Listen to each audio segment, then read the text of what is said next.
tema è conosciuto e conosciutissimo, però siccome non se ne parla spesso e siccome almeno in pubblico ovviamente poi le interlocuzioni anche con le istituzioni, gli enti locali coinvolti ci saranno e ci sono state sicuramente, però visto che abbiamo approvato una legge che è quella per le grandi derivazioni a uso idroelettrico ed è entrata in vigore il 6 novembre 2020 e nella stessa c'è scritto che dovevano essere approvati almeno 2 regolamenti per decidere e determinare tutta una serie di cose che abbiamo riportato anche nel testo dell'interrogazione, siccome quei regolamenti dovevano essere approvati entro 180 giorni dall'entrata in vigore della legge, sappiamo l'iter ovviamente anche all'inizio che c'è stato e anche che ha portato ad alcune modifiche, però dall'entrata in vigore di quella legge di giorni ne sono passati 700, giorno più, giorno meno, e ancora i regolamenti non ci sono, noi in Commissione non abbiamo avuto nessun testo, c'è stata una discussione che ovviamente abbiamo affrontato per quanto riguardava la cessione gratuita dell'energia da parte dei concessionari.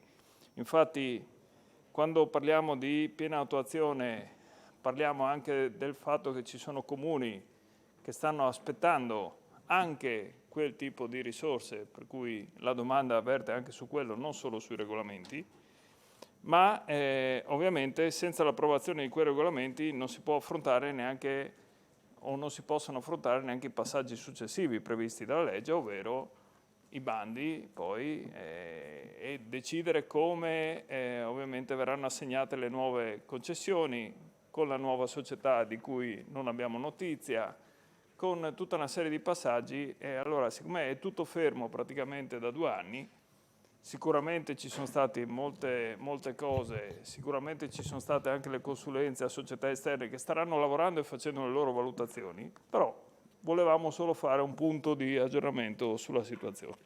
Grazie. Grazie, Assessore Scocimarro. Grazie Presidente, il punto di aggiornamento è il seguente. Il regolamento di attuazione degli articoli 21,2 e 25,3 della legge regionale 2120 sarà approvato in giunta in una delle prossime sedute per l'approvazione preliminare. Il ritardo è dovuto che abbiamo acquisito il consenso dei territori interessati, quindi sindaci e presidenti delle comunità di montagna. Grazie. Grazie, consigliere Sergo. Bene, diciamo che questa è sicuramente già una notizia.